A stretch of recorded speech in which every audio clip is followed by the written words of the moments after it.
In this video, traders, we're going to look at the two-stage trade verification for optimal performance. Stay tuned.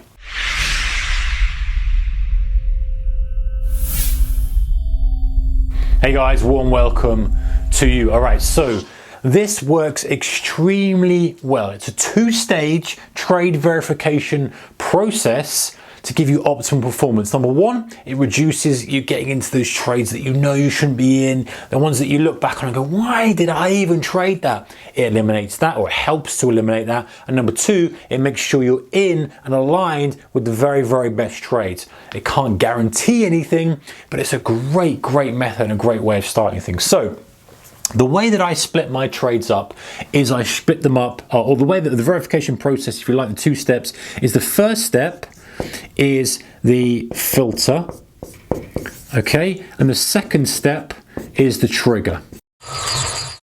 So the filter is basically as it says, filtering out all the stuff we don't want and only putting through the stuff that we really, really want, but it's still not pulling the trigger yet. So the idea of the filter is that I've got a set of parameters that I need to see before it even passes through to the next phase. So you can imagine here, we've got our kind of filter in process here, and trades go through the filter or not. So let's say I've got one parameter, another parameter, another parameter.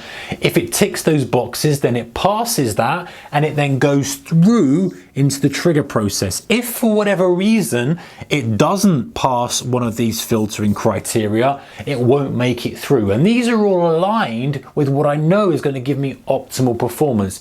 An example, a simple one, could be that it's an uptrend and I'm going long. That could be a simple one, but there's loads more that we look at, loads more that we kind of want to see and go into depth with to ensure we're aligned. And also filters are going to change depending on whether we're trading a mean reversion or we're trading momentum ignition or a trend or whatever kind of strategy we're trading. We have different filters, right? We don't want to be in a kind of trending explosive environment if we're trying to trade mean reversion. So the filters are all very, very relevant and relative to market conditions and the strategy we're trying to employ. So we have the filters. Once the trade has passed the filtering criteria, it moves to the trigger process. Now the trigger, as you can imagine, is when we pull the trigger on the trade, when we take the trade. And again, this is more likely to be a certain set of criteria that means, okay, I want to pull trigger. Because just because something is a good fit for our trade idea, our long trade idea, all this kind of stuff, yes, it ticks the boxes that we want, it's got the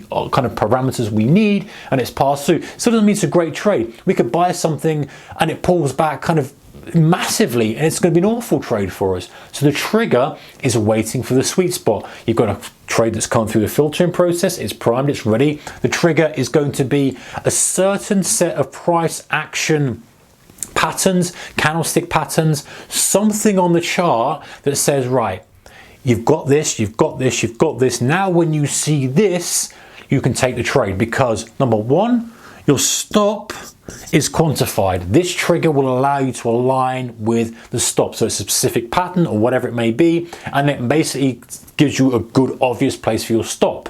It's going to make your entry very easy, okay? Because you're going to say, right, once I see this, it's an obvious entry. It's like when this breaks this high, or this candlestick before does this, and this candlestick after it does this, then I'm in on the close of the candlestick, or I'm in when something else is happening. So it really makes it a lot more simple. And obviously knowing that only stuff that's got through the filter gets to the trigger stage means that you aren't watching every single market for a trigger. You aren't taking triggers in conditions that aren't right because they wouldn't have got through the filter before you take the trigger stage. So you kind of works very nicely because you don't want to be constantly looking for your triggers in conditions that aren't really suitable, which is what the filters do.